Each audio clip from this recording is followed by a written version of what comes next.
नमस्कार दोस्तों, सबसे पहले तो इस आदमी को सुने, ये आदमी क्या कह रहा है आपको देखेंगे। रिलायंस के जितने भी हमारे पास जियो के मोबाइल फोन हैं सब चेंज करो, किसी और के खरीदो, चाहे आइडिया के लो, चाहे एयरटेल के लो, चाहे वोडाफोन के ले, जिसके लो, लेकिन रिलायंस की कमर तोड़नी है। इसलिए रिलायंस का जियो लेना, इस्तेमाल करना बंद करो, चाहे जो हो जाए। इसके अलावा रिलायंस का पेट्रोल लेना बंद करो। पेट्रोल पंप जितने भी हैं रिलायंस के, किसी से पेट्रोल खरीदने की जरूरत नहीं है। रिलायंस के जितने भी उत्पादन हैं, कोई उत्पादन उसका खरीदने के नहीं है। और इसके साथ साथ ये इस रामदेव के जितने भी उत्पादन हैं वैसे ही बिल्कुल बेकार हैं। 60% से ज्यादा तो कचरा ही है, और गाय और गोबर ही खिला रहा, और क्या कर रहा है वो। इसको बंद करो, इसको बंद करो बिल्कुल। तो रामदेव के जितने प्रोडक्ट हैं इनको लेना बंद करो। मैं क्यों कह रहा हूं? क्योंकि रामदेव का पैसा, अधिकतर पैसा आरएसएस के लिए हथियार खरीदने में काम आ रहा है। ये समझो तुम इस बात को। तो हमारे पैसे से हथियार खरीदे जा रहे हैं, हमारे ही पैसे से हमारे खिलाफ प्रचार किया जा रहा है। इसलिए ये जो दुश्मन है इनकी हम कमर तोड़ेंगे, रीढ़ की हड्डी तोड़ देंगे। और ध्यान रखना, जिसकी रीढ़ टूट जाती है कभी सीधा खड़ा नहीं हो पाता।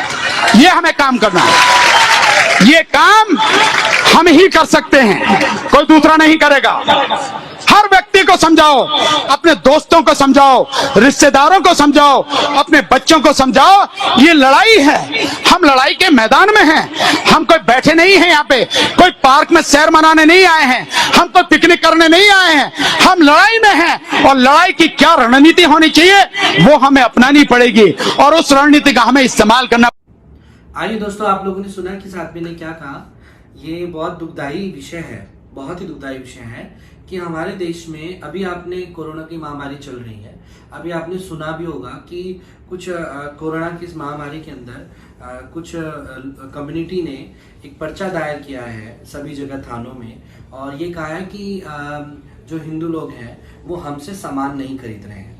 तो दोस्तों, वो जो हिंदू लोग जो सामान नहीं खरीद रहे हैं उसका प्रभाव ये नहीं है कि कोरोना की वजह से नहीं खरीद रहे, उसका प्रभाव डेफिनेटली इस वीडियो की वजह से है। इस वीडियो के करोड़ों मिलियन व्यूवर्स हो गए हैं, लाइक हो गए हैं, जो किसी पर्टिकुलर कम्युनिटी ने इसमें हिस्सा लिया है, या इस व्यक्ति जो ये आदमी बोल रहा है, इसकी वजह से ये जो दुर्घटनाएं हो रही है कि मुस्लिम लोगों से सामान नहीं खरीद रहे, लोग डर रहे हैं। क्योंकि सबसे बड़ी बात थी, जो बाढ़ का मालिक होता है वही बाढ़ को खा जाता है। तो ये जो आदमी जो बोल रहा है, ये जो व्यक्ति बोल रहा है, ये अपनी ही बाढ़ को खा रहा है, अपने ही घर का नुकसान कर रहा है, और अपने ही लोगों को मार रहा है। और ऐसे उग्र भाषण देके, इस तरीके से स्टेटमेंट देके सबको नहीं, देश को ही खत्म करना चाहता है। दोस्तों, आपने मेन बात इसकी सुनी होगी कि ये कहना चाह रहा है कि देश की रीढ़ की हड्डी तोड़नी है। देश की रीढ़ की हड्डी तोड़ने का मतलब हो गया हमारी यहाँ की अर्थव्यवस्था। दोस्तों, इसने कहा कि रिलायंस ग्रुप, जियो के सिम मत लो, फोन मत लो, आइटम मत लो, कुछ भी मत लो जियो का या रिलायंस का, कुछ मत लो। तो क्योंकि आपको पता है दोस्तों कि रिलायंस ग्रुप हमारे इंडिया का एक स्वाभिमान है, हमारी प्रतिष्ठा का एक कहीं ना कहीं स्वरूप है, जिसकी वजह से हम भारत हमारा जाना जाता है औद्योगिक तौर पर या फिर व्यापारिक तौर पर। तो दोस्तों, ये आदमी सीधा सीधा हमारे एक व्यक्ति विशेष को कह रहा है, या हमें नाम लेकर बोल रहा है कि रिलायंस का बहिष्कार करो, रामदेव बाबा का बहिष्कार करो, जो गोबर मूत्र ये बेच रहा है, ऐसा कर रहा है, साथ साथ में हमारी गौ माता का अपमान भी कर रहा है। तो मैं केवल कम्युनिटी की बात नहीं करना चाहूंगा दोस्तों, मैं यहाँ पर जितने भी, चाहे वो हिंदू हो चाहे मुस्लिम हो, जो है, मैं उनकी बात नहीं कर रहा, मैं बात कर रहा हूँ जो हिंदुस्तानी है। अगर आप लोग अपने आप को हिंदुस्तानी समझते हैं तो ऐसे बेकार लोगों की बात को अगर आप लोग फॉलो करेंगे, आप देखिए ये आदमी बोल रहा है और सामने कितने सारे लोग खड़े हैं, और इस आदमी का जो वीडियो है वो इतना वायरल हो रहा है, इतने लोगों तक पहुंच रहा है, पर अभी तक भी इस आदमी को गिरफ्तार नहीं किया गया है। इसको किसी प्रकार की सजा नहीं दी गई है कि इसने किस प्रकार से देश की रीढ़ की हड्डी तोड़ने की बात करी है। क्या जिस भी कम्युनिटी के व्यक्ति ने ये बोला है, कम्युनिटी को प्रेफर करके बोला है, उसको इंपॉर्टेंस देकर बोला है, तो क्या जो हिंदुस्तानी है, चाहे वो हिंदू हो चाहे मुसलमान हो, क्या उसकी जिम्मेदारी नहीं बनती कि इस आदमी को जेल तक पहुंचाए और इसको सलाखों के पीछे भेजे? क्योंकि मैंने दोस्तों, जब भी मैं कोई वीडियो बनाता हूं तो उसका मेरा मुख्य उद्देश्य देश के पीछे होता है, कि जब भी मुझे लगता है कि कोई आदमी देश के विषय में अपने हाथ पीछे कर रहा है या उसके विपरीत बोल रहा है, तो मुझे लगता है ऐसे कि मुझे बोलना चाहिए, मेरी जनरेशन को बोलना चाहिए। तो दोस्तों मैं आपको वापस बात पे पहुंचते हैं कि जो इस आदमी ने बोला है कि रिलायंस से ये नहीं खरीदे, वो नहीं खरीदे, रामदेव जी से ये नहीं खरीदे। आपको पता है अभी कोरोना की महामारी के इस महासंकट के अंदर रिलायंस ग्रुप ने 500 करोड़ की मदद भारत सरकार को दी है। मदद नहीं कह सकते हैं क्योंकि देश उनका है।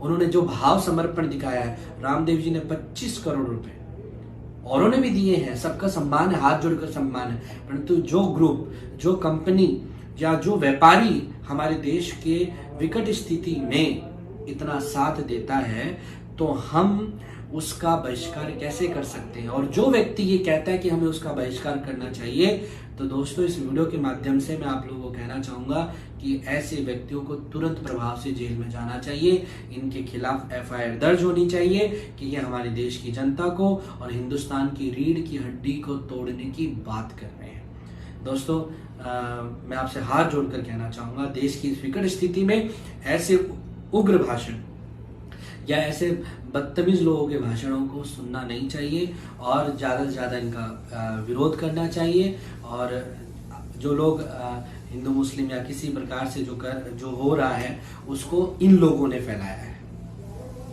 सनातनी लोगों ने नहीं, इन लोगों ने, आपके लोगों ने आपका घर उजाड़ने की कोशिश करी। मैंने कहा ना, जो घर का मालिक होता है, कहते हैं जो सुरक्षा करने वाली होती है वो सिर्फ घर का मालिक ही बाढ़ को खा जाए तो सुरक्षा कैसे होगी। तो दोस्तों मेरा आप लोगों से हाथ जोड़कर निवेदन है कि इस व्यक्ति के लिए रिपोर्ट होनी चाहिए और मैं तो करने वाला हूं इस व्यक्ति के लिए रिपोर्ट कि इस व्यक्ति ने इस प्रकार से क्यों कहा देश की जनता को और समाज को। तो आप भी ज़्यादा से ज़्यादा आगे आइए और इस व्यक्ति के वीडियो को पहले डिलीट करवाइए सोशल से और उसके बाद इसके खिलाफ FIR दर्ज होनी चाहिए और इसे जेल जाना चाहिए। क्योंकि अभी जब कुछ लोगों से सब्जियां नहीं खरीदी, आप देखिए कुछ व्यापारिक लोगों से, मुस्लिम कम्युनिटी के लोगों से जब सब्जियां नहीं खरीदी तो वो सीधे थाने पहुंच गए, कलेक्टर साहब के पास ज्ञापन दे रहे हैं कि हमसे सब्जियां नहीं खरीद रहे हैं क्योंकि हम मुसलमान हैं। तो ये बात हम लोगों ने नहीं करी है, ये किसी कम्युनिटी ने नहीं कही है कि आप मुसलमान हो, ये आपके ही किसी नेता ने आपको कही है कि आप रिलायंस का बहिष्कार करो, रामदेव का बहिष्कार करो। तो दोस्तों अगर कोई दूसरी कम्युनिटी आपका बहिष्कार कर देगी तो फिर क्या होगा। तो प्लीज ऐसे वीडियो का भी बहिष्कार करें और सामने आए और बोले कि ये वीडियो गलत है। जय श्री कृष्णा, वंदे मातरम, भारत माता की जय।